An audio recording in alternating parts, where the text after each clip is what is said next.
My name is Fred, and this is my story. A story about a marriage that is in trouble. As marriages go, we seem to have a good one. Wilma and I had been married almost 25 years. Our daughter, Nancy, was in her last year of college, and we were both excited and happy because she had already landed a job after graduation. She had studied accounting and had done quite well and was starting in the Washington, D.C. area. We lived in Richmond and would only be a couple of hours away. As mentioned, Wilma and I had been together since our last year at college. We met and dated and fell in love. Nothing very extraordinary about it, but I always felt she and I were soulmates. At least I thought so anyway. I am average and on the thin side, about 5 feet 10 inches, and weigh about 170. She was a beauty as far as I am concerned. Wilma had beautiful curly red hair and had a proportional figure. She was about 5 feet 5 inches and had gorgeous green eyes. She was very sweet and somewhat shy. She told me she did not date much because she wanted to make good grades and did not think partying and getting drunk was conducive to her. I was a bit more the partying type, not overdoing it but fully enjoying the college experience. I was also more outgoing, but she and I fit together just perfectly. I had 2 other girlfriends before Wilma, one in high school and one in college. One thing about Wilma which everyone said was that she was very kind and sweet. I found that true too. Except because of her Irish temper, she could dish it out pretty well if she thought she was right. I had been on the other side of that temper a few times, and I usually backed down if she dug in her heels about something.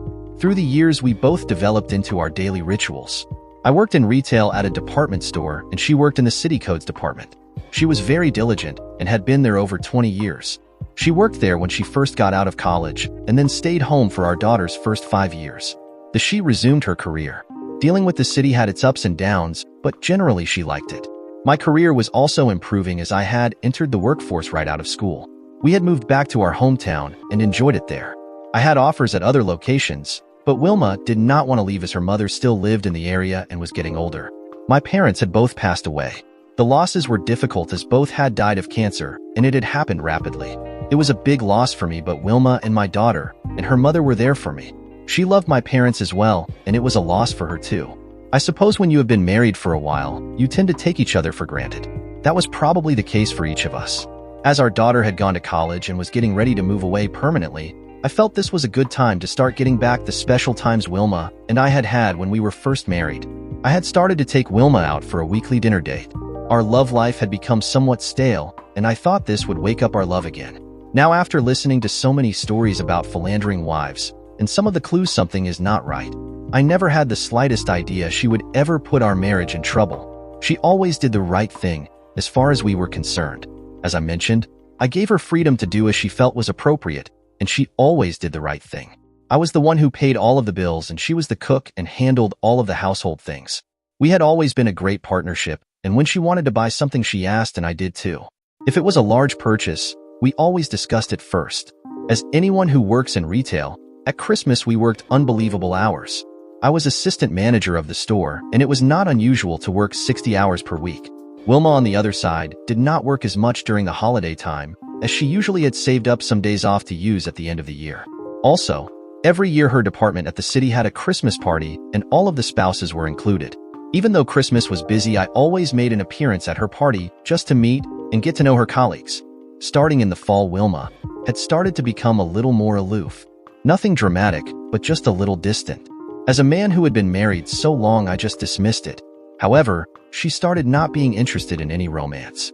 She did not feel like going out on our weekly dates, or if she did, she would not watch the movie or care about going out at all. Our love life had slowed down from 1 to 2 times weekly to 1 to 2 times monthly. It had happened slowly, and even though I still loved our time together, she seemed less interested. She blamed menopause and too much work, but something just was not right. I occasionally had to travel for work and had to go to the corporate office. Then in October, I was scheduled to go for a week. Wilma usually hated me to travel, and she did not like being alone. However, this time she simply said, "Okay." That made me take notice. Her being aloof, and her not caring about spending time with me. I asked her repeatedly, was she feeling all right? She nodded and said that work was busy and she was tired. I told her to go to the doctor. She said she would. As I prepared to go away for my trip, she told me to have a nice time and behave myself. I laughed and said that was a joke because the meetings were long and boring. It was mostly just all the new ideas for the Christmas season being introduced. It was more like a school than anything fun. I thought it was odd that she asked me to behave because I never gave her a reason for her to believe I would not.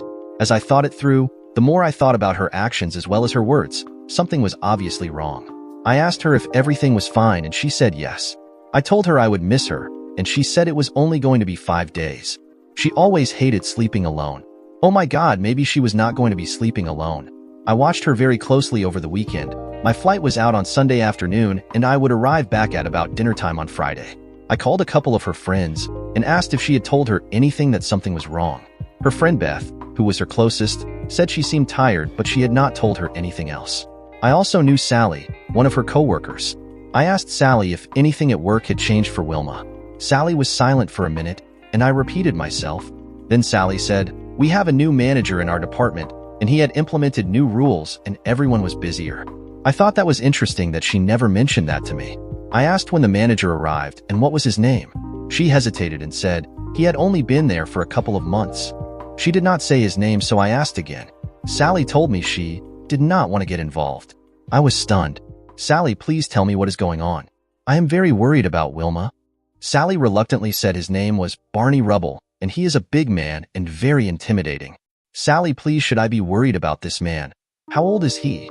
She said, "He is about 35 and handsome and 6 feet 3 inches and over 200 pounds. He played football in college." I was now very worried. "Sally, please tell me, how is he acting toward Wilma?" Sally simply said, "He seems to like her and they go out to lunch at least once a week, but I have not seen anything else." I was not very happy to hear the news, but I told Sally I appreciated her info.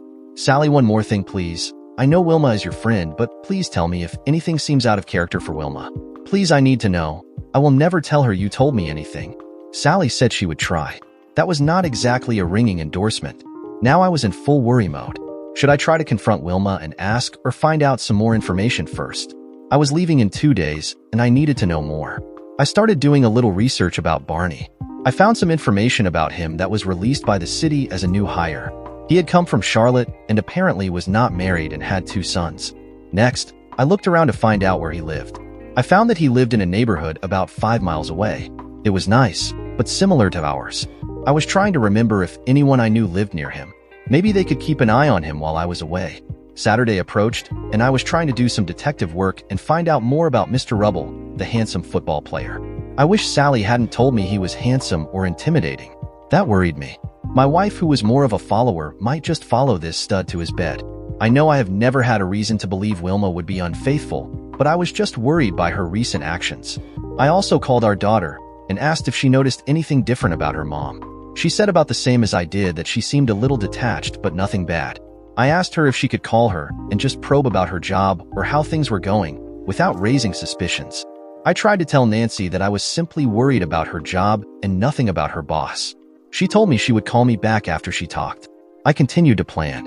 If she was in the early stages, I may be able to stop it, or at least keep it from going further. I did some yard work and tried to keep busy. I had my cell phone in case anyone called me. Wilma came out and said she was going to go shopping. I asked if it would be with anyone.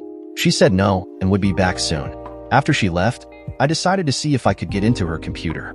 As I was working on it, Nancy called and said she asked Mom straight out if anything at work was causing her some problems.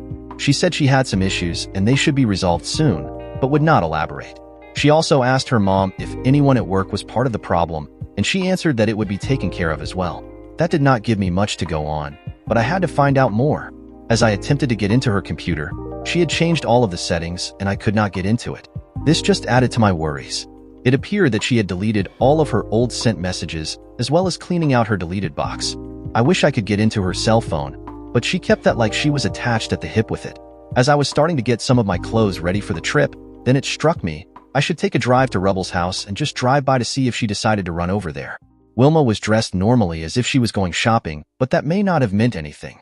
It only took about 15 minutes to get there, and I tried to just drive by and see what kind of car he drove and get his license plate number. As I pulled down his street, I was watching and there was a car in the driveway. I was not sure what type of car he had, but as he had only been on the job for a few months and the car's plates were from North Carolina, I thought this must be his car, as he had come from Charlotte. He drove a Lexus. As I thought the city must pay its department managers well. Wilma was an assistant department manager and was pretty well paid. I made a bit more than she did, but not a lot. While not seeing another car, I drove on and came back home. As I got there, my neighbor stopped me outside and we just chatted about the neighborhood. Tom Butcher was the crime watch captain and was informing me of any activity. Fortunately, everything had been quiet recently. As I was getting ready to go inside, I told him I would be out of town for the week and to please keep an eye out for us. Wilma would be home alone and I would appreciate him checking in from time to time. He said he would and I went inside. Once inside, I started a wash for any clothes I might need on my trip. I usually washed my underwear with Wilma's to make a full load. I started looking in the hamper and found some sexy new bras and panties I have not seen before. Once again, everything is starting to add up to a major problem in our marriage.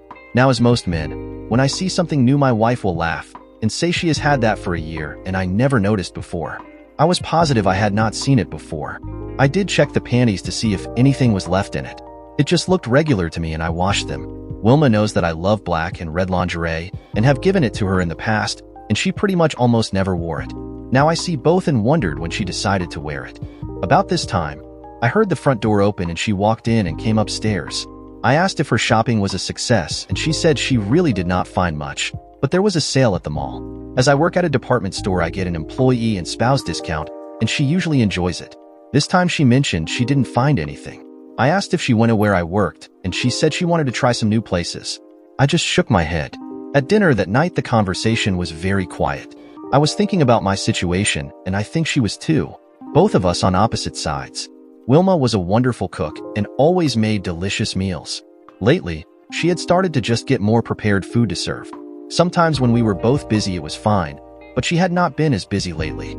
I told her I had to go to the store and get some allergy medicine as I suffer with it during the fall and spring. Did she need anything and I would get it? She gave me a small list of items such as paper towels and toilet paper and other things. I told her I would be back soon. As I left, with a grin on my face, I told her I would love to spend some time with her that night as I will miss her for the next few days. Her response was typical lately, and she told me she planned to turn in early as she was sleepy and did not sleep well the night before. So much for romance, or even the idea of cuddling. I was amazed and disappointed. My wife was nothing more than a roommate to me. What the hell was happening? When I returned from the store with the items, and I was unpacking them, she complained about everything I got. The wrong toilet paper and the wrong paper towels and on and on. I knew what this was. She was trying to start an argument so that we would not be having any romance. I was speechless. When in the hell did my loving wife turn into a 304? She was deliberately trying to start a fight so she could justify her actions while I was away. I simply shook my head. As was expected, shortly after dinner, she went upstairs and was reading a book when I jumped in the shower. As I was dressing into my pajamas, she told me she was very tired and would be turning in soon. It was 8:30. I simply went downstairs and watched a football game. I ended up sleeping on the couch that night as it seemed silly to go to bed with an angry wife who was trying to start fights just so she would not have to interact with me in any way. I woke up early Sunday morning and fixed the coffee and was reading the paper when she came down later. Sometimes we went to church, but with her attitude, I had no idea if she wanted to go or not. She promptly dressed and said we would have to leave soon, so I needed to get dressed if we were to be on time. So, I did get dressed and was ready in a few minutes. We went to church and she acted like my wife of old, being sweet and cordial to everyone. I was hoping the Reverend would talk about fidelity, but no such luck. When the service was over, we greeted everyone and headed home again. On the way home, she just pretty much ignored me.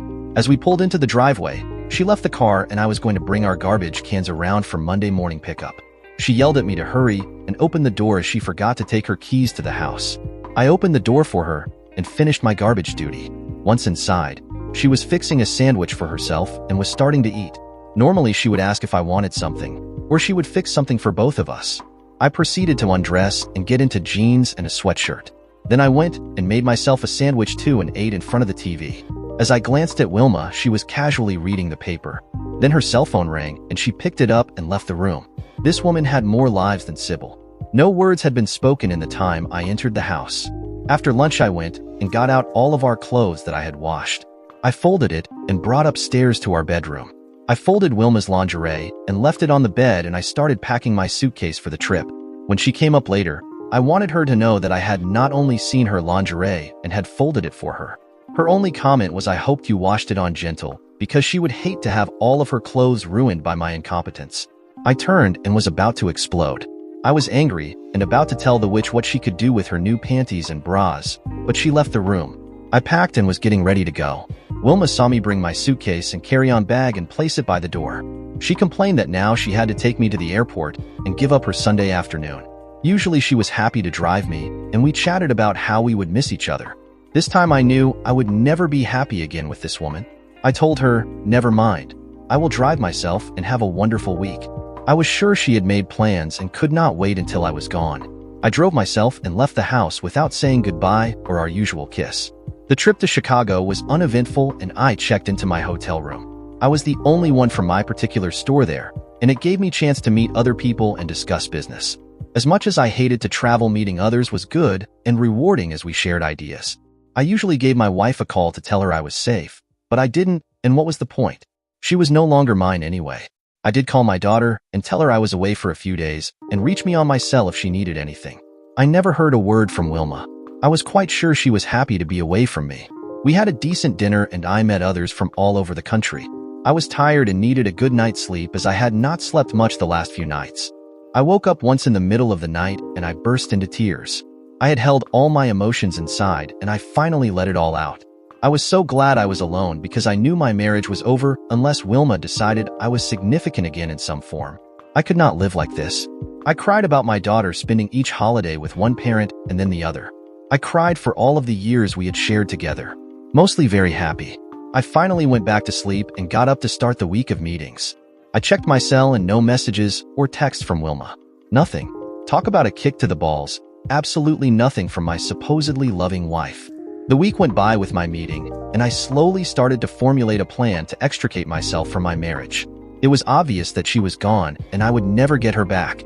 I called my attorney and spoke to him about my situation, and he said he could prepare some documents if I wanted. After much discussion, he said it would probably be a 50-50th split pretty much. I made just a little more than she did, and with our daughter almost out of school, there would not be any more college expenses, as they had already been taken care of.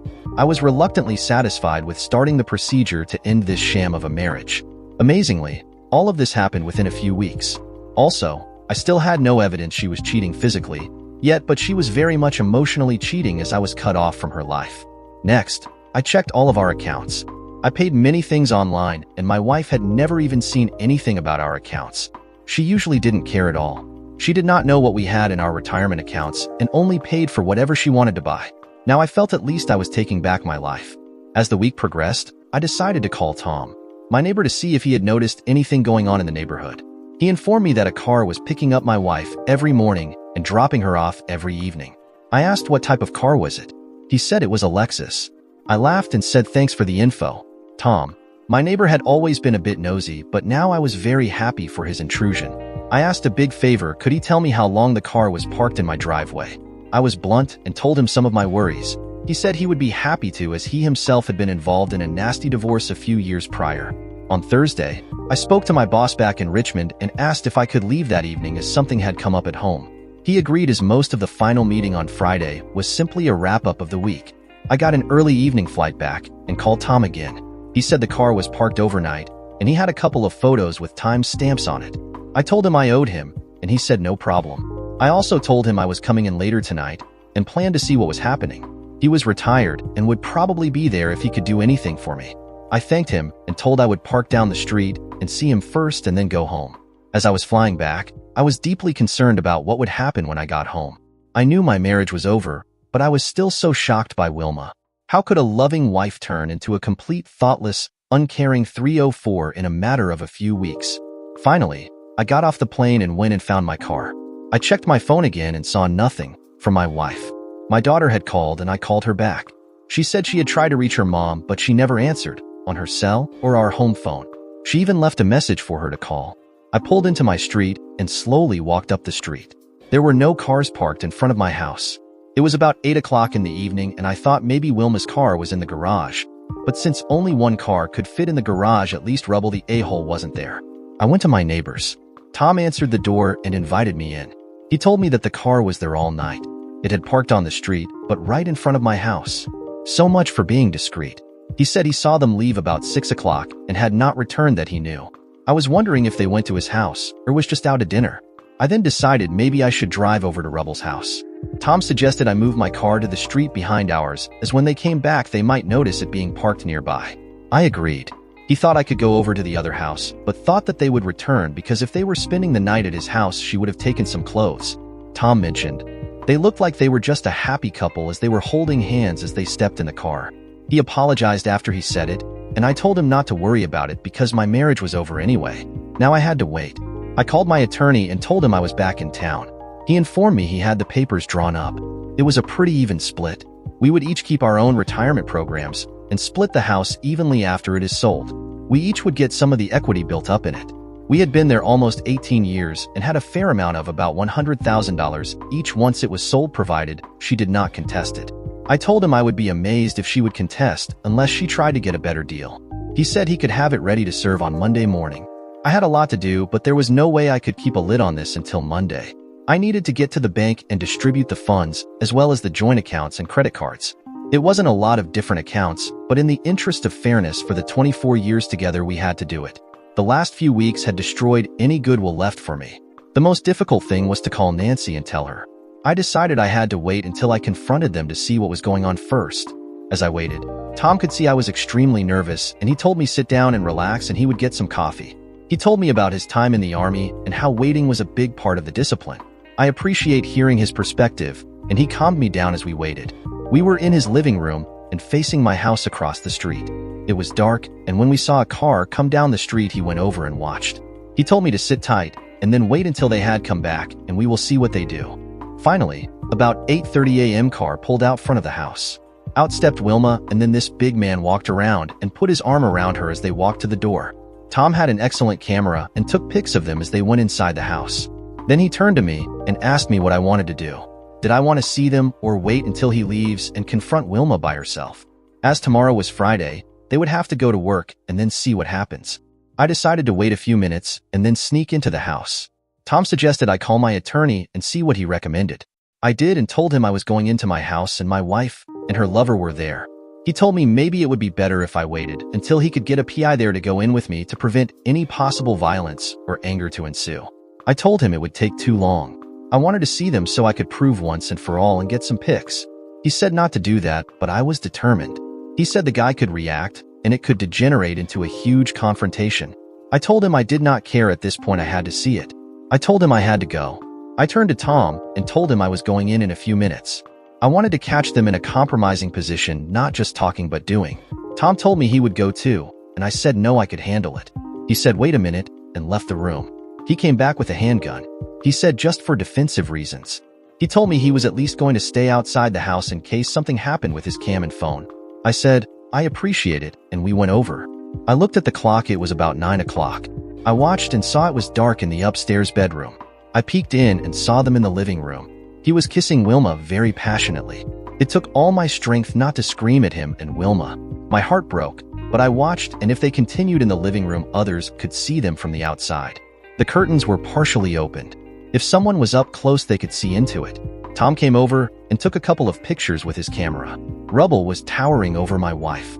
He was taking off his shirt, and he was built like a Greek god. Then he slowly dropped his pants, and he was down to his boxer shorts. Wilma just had this silly grin on her face like a kid on Christmas morning.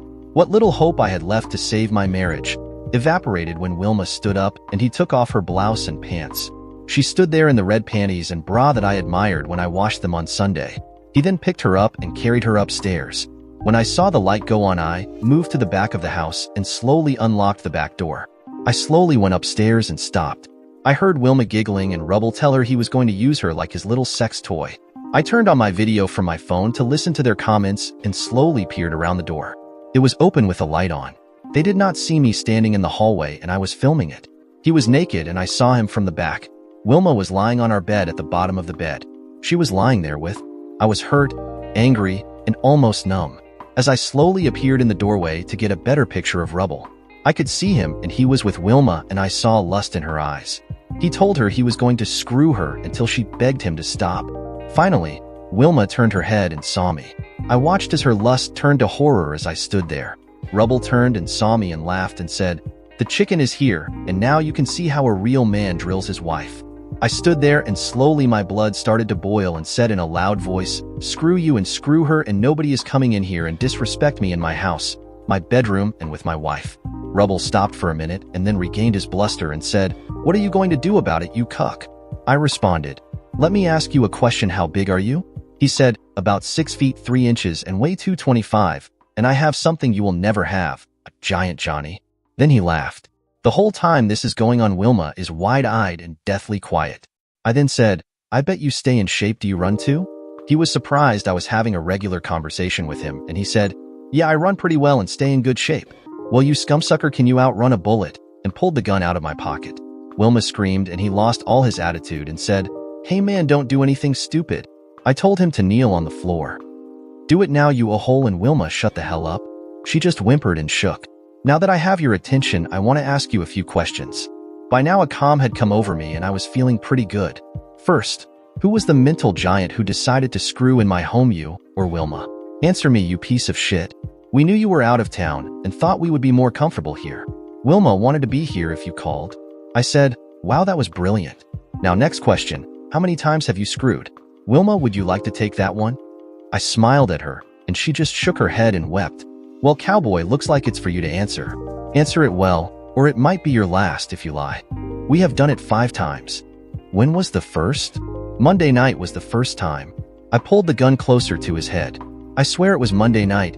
Please, Wilma, tell him I am begging. Wilma was frozen, but nodded her head. Wilma, is that right? Wilma said, "Yes, that is right." I pulled the gun to the back of his head. Now put your head on the floor and don't move. Well, your Johnny is a little bit shriveled up now. Not feeling so cocky, are you? And I laughed at my own pathetic joke. How about if I put this gun up against your little Johnny and balls and pull the trigger?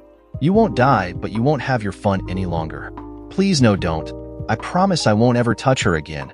She wasn't even worth the effort. She is just plain old. Well, what do you say, Wilma? Is he good? I would assume he must have been, because you did it 5 times that you told me, plus all of the lunches and make-out session you two must have had. Wilma, was he that good? Fred, please, baby. I love you. I was just trying something new and I am so sorry.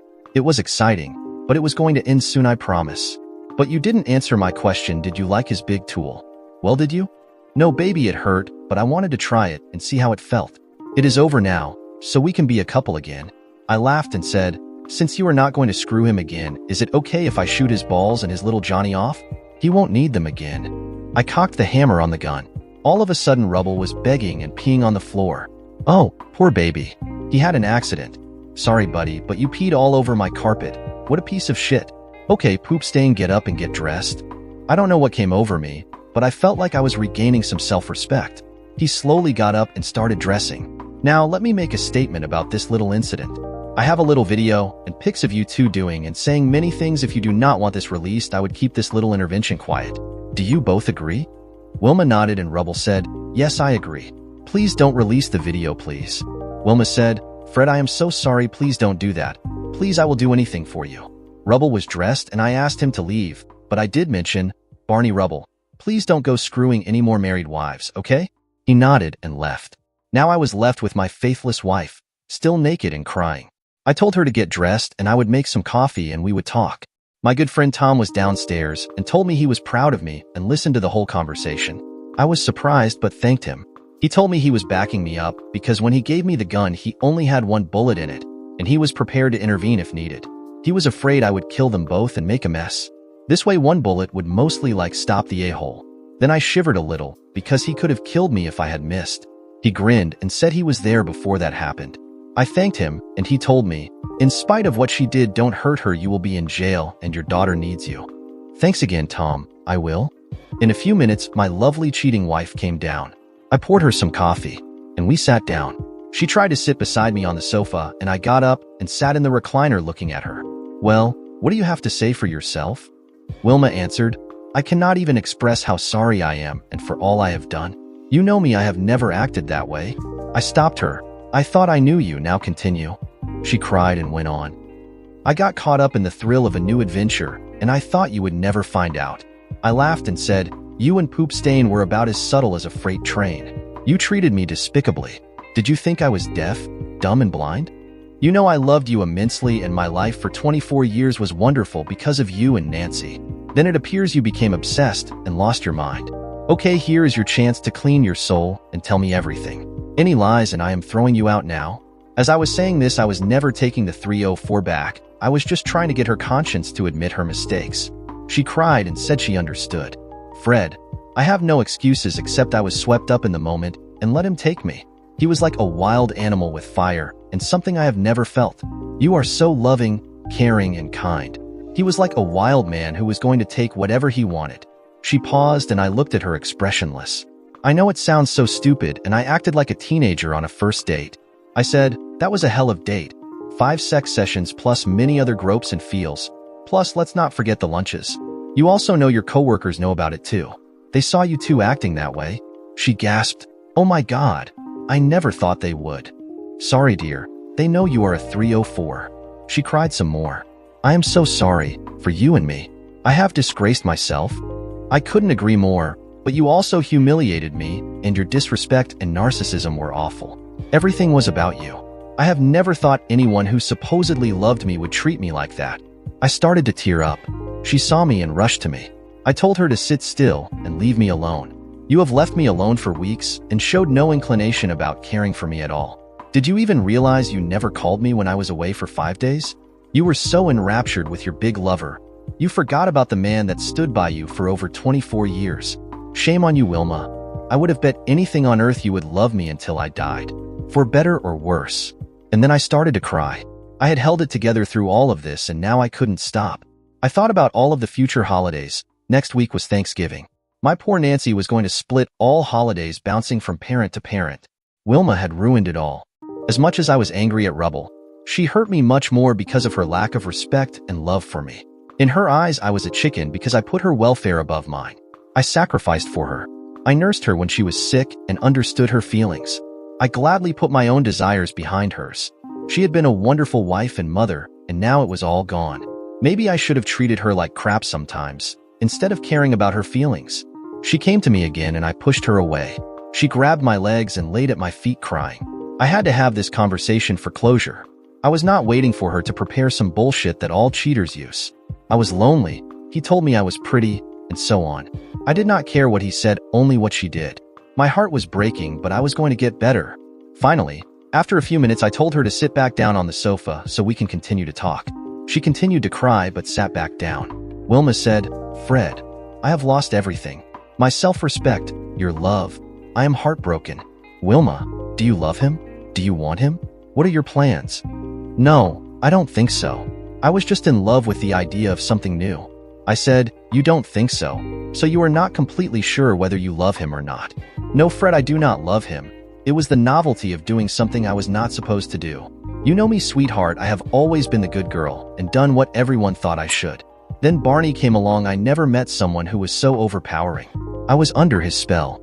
And his tool, which you loved and know I could never give you. As I shook my head, Fred, no, it was not his tool, it was his power. He used it as a weapon. Well, my dear, you let it happen. Are you going to report this or just accept it? Did you know it was wrong? What the hell were you thinking? Rubble is just like the men you read about taking advantage of women. Except you gladly did it and traded me in like I was an old used car. Thanks for that. She broke down crying and saying, no, no, no. He used you and you enjoyed it. I am sorry I did not have as big as his and treated you like I was a caveman. If you had told me your interest in being treated like that, I could have accommodated you. She continued crying and saying she did it because she had not been adventurous in her lifetime and wanted to try new things. Like I proposed when we first became empty nesters. I bought toys and oils and outfits, and you refused them all. Why? Were you waiting for the right person to come along? We both sat in silence for a few minutes. I told her I needed a shower and would return to discuss this further. As I showered, I thought about all that had happened. I knew Wilma was sorry, but it was too fresh to make any decisions about our marriage. I wish I could have stayed in the shower for a week to clean me of all my thoughts. I still had intense hatred for Rubble, but was also happy that I did not hurt him. Tom saw to that, and I did not even know it. He was protecting me, and now I knew I had one friend who would be there for me. After the shower, I came downstairs and sat down again and looked at Wilma. She looked like she had been run over by a truck. She looked lifeless and exhausted. The pain she was feeling was fresh, while mine had been building for a few weeks.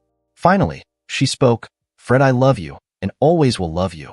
I know my actions do not seem like it, but I am completely distraught by what I did. I interrupted, Wilma, stop it. I know you are sorry now, but suppose I was still in Chicago, what would you be doing right now? She was silent. Tell me, damn it. What would you be doing right now? She hung her head and said she would be making love to Barney. Making love? Really? I thought that was what we did. She said, you know what I mean, I hate the word screw. I would be screwing Barney? That is better, I said. At least you admit it. Tell me what you and Barney did. I know you screwed, but I want details. This is the only way I will ever believe anything you say if you tell me the complete truth. And don't forget, I already have some facts, so do not lie to me. She nodded her head. We screwed around and I gave him BJ and sex. That was nice of you.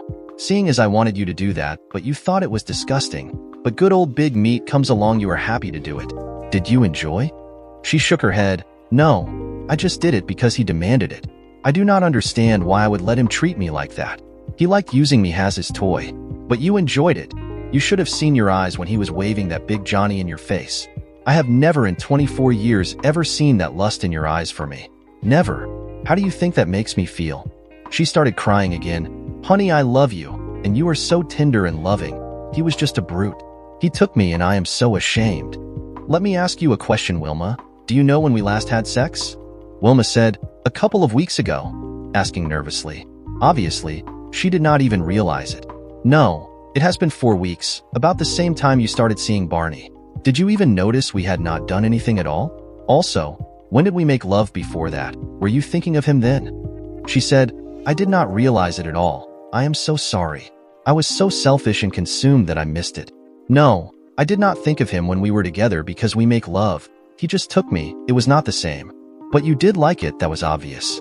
Just a couple of hours ago, all you could think of was being with him. Do you know how humiliating that is to me? She just shook her head and said, anything I can do to ease your pain I will do. I never thought I could hurt someone so. I have been terrible. Would you like to continue seeing him? He made you feel things I could never do for you, even if you let me try. What do you want from me? I want you, Fred. That is what I want. I find that incredible. You cannot change your feelings that fast. We both need to get a good night's sleep. I am off from work tomorrow, and we can see things better after some sleep. I think we better go to bed. I got up and went to our room and pulled out some things and took them to my daughter's room. She said, I want to sleep with you. I told her our bedroom had been spoiled by rubble and you. I doubt I will ever sleep there again. You should stay in there. First, there are some things you need to do tomorrow. Go to the doctor and get checked out. Rubble probably had screwed a lot of ladies since he was here, and you need to be tested for your own protection. If you slept with him before we last made love, then please tell me because I may need to get tested too. Also, did your lover convince you to screw in our bed? He was trying to demean me and make me a cuck. That infuriates me, and you enjoyed my humiliation too. Have a nice night. I slammed the door and went to bed. Wilma left and went to her room. I tossed and turned a lot, but finally drifted off to sleep and got up at 7 o'clock. Wilma was there in the kitchen already. She had made coffee and told me she took off today. We had the whole day, and that scared me. I did not want to listen to her all day. She made some breakfast and we ate it in silence. Finally, she said she would be tested for STDs. Also, she wanted to work through this with me. I told her, why do you want to do that? If you still want your lover and are discreet, you can continue. She looked at me with surprise and said, you want me to continue to see him? Don't you want to? He completely captivated you and you loved it. You will still have to see him every day at work. Nothing has to change. Might as well get screwed by a big tool that feels good. She was confused and didn't know what to say. Why are you saying that? I want to be with you. I think we should have a trial separation anyway. That way you can screw Big Johnny and I can be the happy clueless cuck. You get the best of both worlds, still being respected by friends and family and not having to waste your time on a sham marriage. Whenever we have to go to functions together, we can play like we are a happy couple, and then your lover can screw you all over. Great opportunity for you. I have some things to do today, and we'll be out for a little while. Have a great day. She started to cry as I got up to leave. Why did the stupid 304 give a damn about I was doing? She had not cared recently at all. I checked her phone while she was cleaning up the dishes and checked to see if he had called her. No calls since last night from him, but it doesn't mean she did not contact him using our landline. My first order of business was to talk to my boss and explain everything. He was shocked and sorry about Wilma. He could not believe it. After talking about it, I wanted to take the transfer to another store that they had offered if possible. A new place and new job. It would be a pay raise as well as getting away from all the hell I was living in. He would look into it and see when we could have that happen. It might take a month or two. Next, I went to my attorney's office and spoke to him and told him my ideas. We would have a standard separation and proceed to a divorce and split mostly everything 50-50. I would move out of the house within a week and then see how long I would have to wait until I was transferred, then get on with my life. After speaking with the attorney, I went and changed all the accounts and canceled all the joint cards, taking out 50% of our savings as well as checking accounts. Then I had to go and see our broker about some investments that we had and try to change them as well. I would need Wilma to sign off, and she would also get half of the investments. Damn, everything was pretty simple, but it made me feel so bad. I left there and got some lunch and went to the park and walked for a while. I did have my phone and Wilma called and said she had her appointment at the doctor's office and would find out the results in a few days. I told her I would be there soon. I needed to speak to Nancy and let her know, but was going to wait until we had worked out some of the arrangements first. It made me cry to think about it. After walking and getting some fresh air, I left for my house. There was no more home, simply a damn house. I walked in the house and Wilma had dressed and looked nice. She was very nervous and told me we needed to move on and hopefully repair our marriage. Okay, dear wife, tell me what we can do. She wanted us to go to counseling. Also, she would limit her time spent with Barney. We would make more time for us. I thought that was nice. Her focus was on repairing our lives and moving forward. I listened and acted like I was caring what she thought. When she was finished, I told her, was she willing to turn over all her communications from her cell as well as her emails to him? I wanted to read them and see where we could go after that. She did not like that idea, as she said she had deleted them. How convenient. I asked her why she deleted them. She said she did not want me seeing them. I see. When did you do that? She said she wanted to start new and wanted everything that reminded her of Barney to be destroyed. I think she thought that was a wonderful idea and would make me happy. I told her I had a document for her to review. It was a separation agreement prepared by our attorney. If she wanted, she could have someone else review if she liked. I would move out and get a temporary place and continue to help with expenses. She can decide to do as she liked once we are separated. I watched her think about this and waited for her response. She said she would rather we stay together and try to work this out. She loved me and thought we could get through this. I did not. I also did not tell her I was looking to transfer as soon as that was possible. She would never move and I knew that. We both just spent the rest of the day working around the house. I raked the yard and she was talking to her mother about Thanksgiving and having some friends over to join us as we usually did. I was not going to participate this year, and I failed to tell her that as well. We simply ordered a pizza and she and I sat in silence. The rest of the weekend, I started to get things together for me to move out. She told me she did not want me to move out and told me to wait until after Thanksgiving to make a decision. I just nodded. The rest of the weekend progressed and I continued sleeping in the other room. She asked if she could join me and I told her no. We needed alone time. On Monday, I had asked off again and Wilma did not know it. She went to work and I had started moving to a temporary motel for a few days to wait until I heard about my transfer. My regional boss was looking at two options.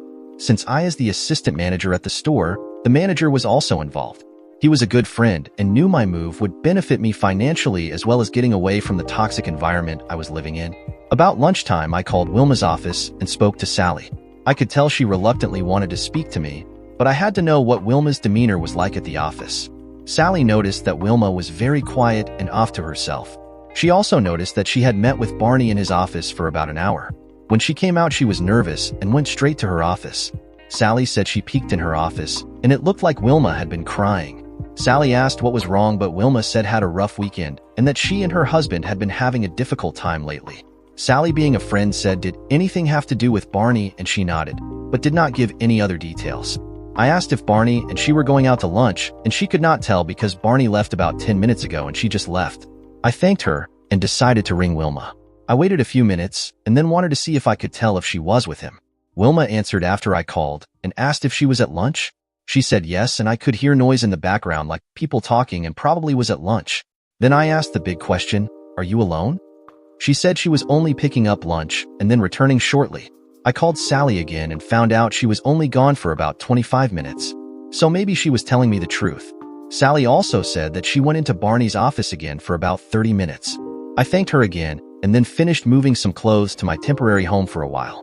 About 5 o'clock, I decided to go home and wait for Wilma to tell her I had moved out. When she arrived home, I told her to sit down and let's talk for a moment. I told her I had moved out and that we should live apart and see what we should do next. I asked her, "Wilma, what do you want?" She responded that she thought we should stay together and work it out. How? Maybe a little alone time we can discover if we want a marriage or just move on. She was shocked. No, I do not want a divorce. Not at all. I asked her, Wilma, since my confrontation occurred, have you spoken to Barney? She said she had, and that they were just trying to figure out how they can work together. It was nothing else. She did not want to lose me. Please, Fred, do not do this until we can spend some time with family over Thanksgiving. This could help us both. Sorry, dear. I love Nancy and I think you still want Barney. It is too painful to be second best to my wife. We need to speak to Nancy and let her know we have separated. Well, I better leave now and I will be in touch. I did hug her as she cried, then left. I settled in and worked on some things at the motel. I had told Wilma she could call me if she had any important things to discuss. Otherwise, we needed time away. I slept terribly again. I reported to work as we got ready for the start of the holiday season. It was very busy as usual, which was good for us. I finally finished and got back to the room about 7 o'clock. I checked my phone and saw a text from Wilma saying she loved me. My sarcastic thought was, Wilma who? Later, Wilma called and I did answer it. She said Thanksgiving dinner will be at noon. She was excited because Nancy was coming home tomorrow and we had about 10 people invited. Then she asked what time I would be there. I told her I would not be coming. She was silent and then just hung up the phone. Well, that went well. After that conversation, I called Nancy and told her that her mom and I had separated. She started crying and I told her that her mom had been seeing someone. I did not give details, but I had to tell her the truth. I did not create this mess. Her mom did. She begged me to come to Thanksgiving, but I told I couldn't. I was too hurt and I was going to take her to dinner and see her as much as I could over the weekend. Work was going to be intense as it was Black Friday. I usually reported about 5 a.m. and would work until almost 8 that evening. She begged me to get back with Mom as she would be crushed if I did not. I wish I could have told her more, but I did not feel up to it. Another night passed by and I slept poorly. I hope I survived this holiday season because it was going to be the worst one I had ever had. Wednesday before Thanksgiving was always wild at the store. We worked to prepare for everything. I worked about 12 hours and then went back to my little motel. I had received a call from Nancy and Wilma both. I called Nancy on her cell and we spoke. She said she had spoken to Mom and was told that she did some inappropriate things but never stopped loving me. She wanted to see me and wanted me there tomorrow. I apologized and said I could not, but I really wanted to take her out and we could talk. She was angry at me for not trying to patch things up as she called it. I told her I would definitely speak to her, and we set up a time for dinner Thanksgiving night. Then I made the call to Wilma. She was angry and expected me there tomorrow unless she hated her daughter and her. I told her that was ridiculous. I did not feel welcome in a home where my wife entertained another man there. I also asked if Barney was coming and she hung up on me. I did call her friend Beth and spoke to her. Beth apparently had spoken to Wilma and she told her I had left her. I asked Beth if she told her why. Beth said Wilma had told her I was angry about a coworker. Well, that was the understatement of the year. Beth and her family were coming over to our house tomorrow, and I told her I would not be there. I told Beth Wilma was seeing someone else and I caught her. She was shocked and could not believe it. I told her it was true, but I did not want to spoil her Thanksgiving, and I wished her and family a great day. Then I tried to go to sleep. I had to take some sleeping pills to finally get a decent night's sleep. Thanksgiving morning was sunny and bright, and I was in a state of depression, alone, hurt, and angry. My room had a kitchenette and I had bought a few groceries to get me through the day. I was looking forward to dinner with my Nancy, but otherwise it was going to be a very quiet day. I dreamed of all the Thanksgivings in our past and started to cry. My life felt like shit, but I had to move on and start over. I had the TV on all day as company. I felt like I was in prison. At noon, I thought of all the people sitting down to a big dinner as I ate my ham and cheese sandwich. Later, Nancy called and said she was coming over about 4 o'clock to spend some time with me. I loved my girl so much and she was my reason for carrying on. When she arrived, I gave her a big hug and kiss and we both started to cry. I held her for a long time and then she sat down. Nancy told me she had stayed up half the night with her mom. Wilma told her she had made a big mistake but did not give any details. Nancy asked did she cheat, and she just said she was wrong. I told her I would tell her anything she wanted to know outside the crude details. She understood. She told me Mom was a wreck and cried for 2 hours and dreaded seeing everyone without me being there. She also said everyone who was there was shocked when she told them we were separated. She did not want to answer questions, but that she was working toward reconciling. It was a subdued dinner as Nancy told me, and Wilma's mother was mad. She was going to get to the bottom of things and I would expect a phone call. Nancy and I had a nice dinner and talked about everything going on in school and boyfriends. She had a nice young man I had met, and maybe he was the one, as she said. That made me happy and sad. She could not wait to finish and get her job. I told her I was requesting a transfer and not to tell her mom yet, unless it went through. She then realized mom and I would never get back because mom would never move. I told her she and her mom were the only things that kept me here. I had lost her mom and she was moving. There was no one here to keep me in Richmond. I told her she would be the first to know if it went through. Nancy kissed me and then left. Black Friday. I was in the store at 5:30. We opened at 7 o'clock. The day was wild and constant problems. 2 people did not show up for work. A computer crashed. A lot of complaints about being out of certain items. I felt like moving from one crisis to another in my personal and professional life. Finally, the day ended. I could never even look at my phone all day. When I got back to my room, I had about 10 messages. 1 from Wilma, 2 from Nancy, and 5 from Wilma's mother. 1 from Beth, and 1 work from the regional manager. I started with the manager. He had good news. The manager in Savannah was retiring, and he thought I would be a good replacement if I was interested. I told him I would love to talk about it with him. It would not be available until after the first of the year. I understood that, and I looked forward to our meeting. Next, I spoke to Nancy. She told me her boyfriend was coming to town on Saturday, and I told her I wanted to take them both out for a late dinner if possible. She said yes, and we would meet at 8 o'clock. Then I called Wilma. She said she had a nice Thanksgiving, but everyone asked about me. I told her I hope it was nice and that I missed all the good food. She told me it was my decision not to be there. Also, she was angry that I told Nancy she had taken a lover. That was not true. That I was her lover and was angry because of a mistake she made. I told her not to sugarcoat her bad behavior because I did not create it. Well, we chatted about Nancy some and then hung up. Lastly, I spoke to my mother-in-law. She had always been very kind to me, and I had nothing but respect for her. I was very worried about calling, but I did. She wanted to know all of the details and not to leave anything out. She was a lovely Irish woman who could be very fiery. I knew where Wilma got that from. I told her I caught Wilma with someone else and I was devastated and told her my feelings. She listened and told me not to make any rash decisions and that she loved me and would be in touch. The amazing thing, I used to have a very high libido, but since all of this started, I did not even think about sex at all. I think I was humiliated, and it took all of my self-esteem. At dinner with Nancy and Mark, we talked about the future. He asked in front of her if I would allow me the honor of her hand. She smiled and I got teary-eyed and agreed. Mark was a nice young man with a good future. They had not told anyone yet, but would make it public soon. Nancy and Mark were also going to tell Wilma later that evening. I hugged them both and felt better. I had some good news for the first time in a while. A possible new job and a new son-in-law. Work was taking all of my time, and it was helpful. I had no time to dwell on my personal misery. I went in early and stumbled home late and mostly just crashed. Wilma had contacted me a little, but she had pretty much left me alone. I had no idea what she was doing, but I was curious. Wilma had called and asked how I was doing, and I told her I was swamped, which was normal. She told me her Christmas party was coming up this weekend and was not sure she was going, but felt she'd go to it. She said she missed me, but was doing lots of thinking and hoping we would get back together. She said this is the first party I would not attend with her. I told her I know. She told me she was doing Christmas shopping and getting everything ready. Nancy had lots of nice things, and I told her I would help pay for anything she needed. She thanked me. Then she told me she had to go and would chat later. Interestingly, her mother called me a few minutes later and I spoke to her. She was pleasant but firm with me. Fred, I love you, but I need to speak to you, and prefer it in private and face-to-face. I told her, okay, do you want to see me tomorrow night at 9 o'clock? No, she replied, I want to see you now. I dreaded it but realized I had to see her. Okay, I will be there shortly. So, I got in my car and proceeded to her home. It was 9:15. I pulled into her driveway. She opened the door and gave me a hug. I told her I was dog-tired, but here I am. We sat in the den, and she told me I needed to talk to Wilma. I understood, but this was a terrible time to meet as I was working lots of hours and no free time.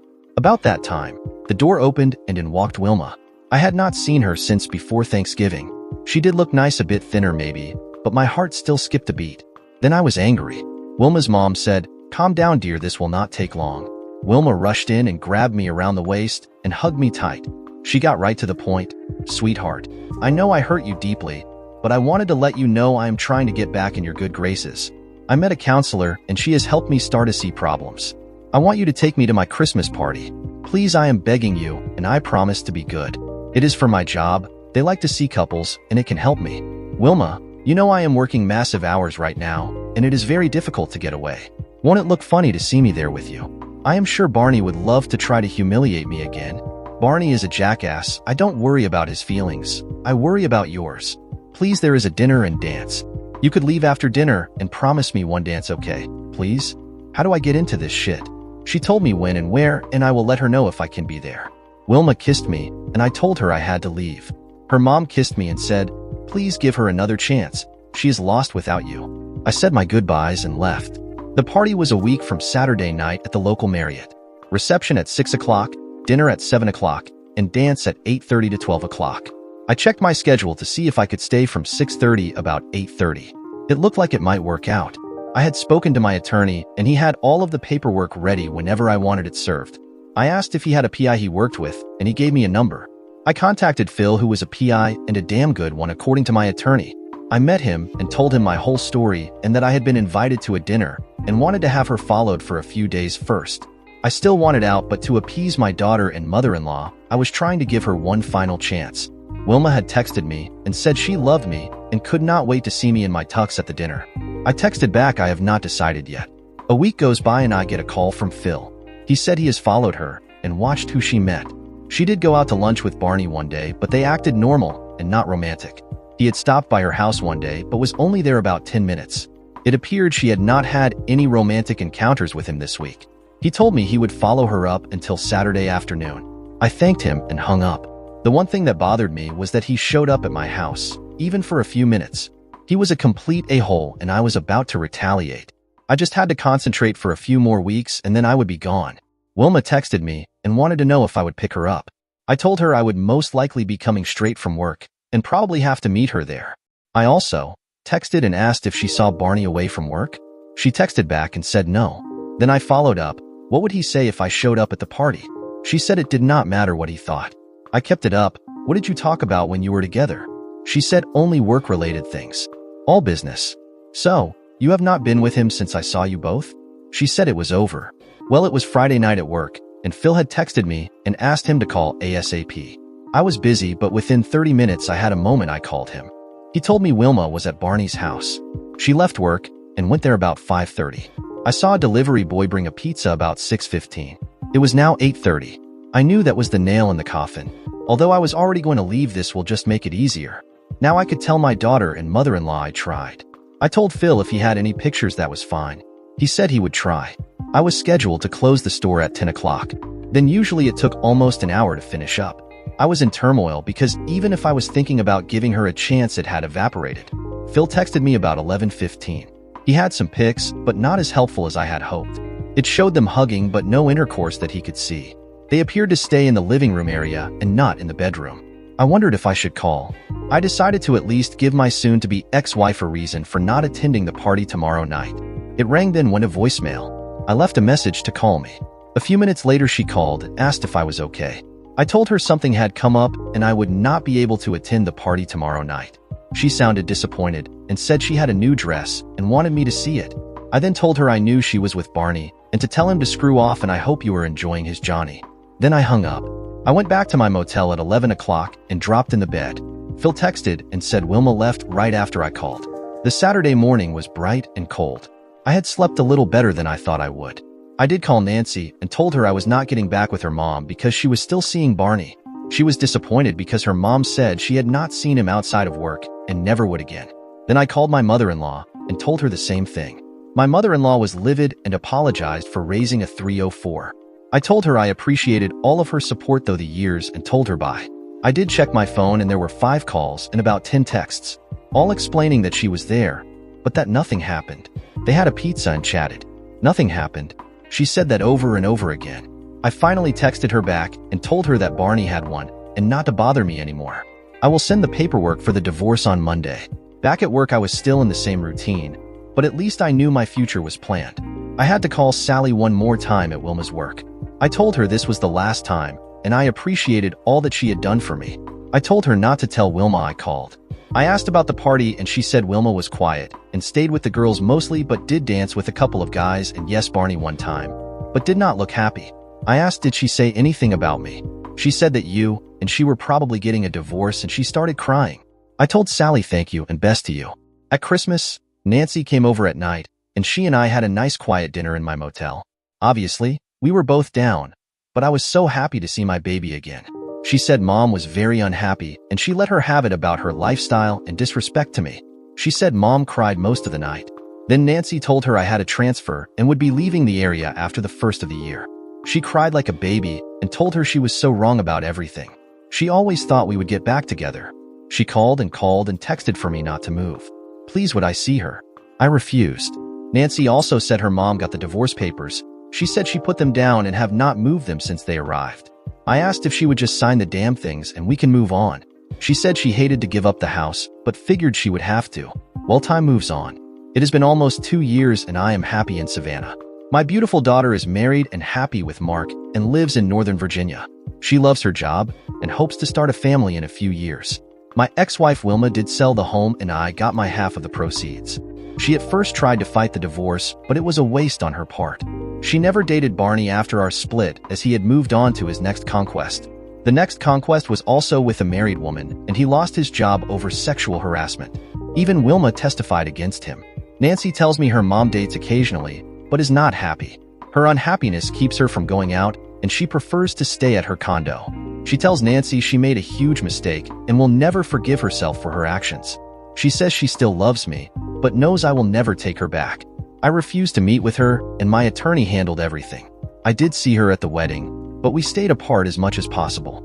She sent me a long letter apologizing as her counselor told her to do. She wants to visit, but will wait for me to give her an invitation. I have started dating a little here.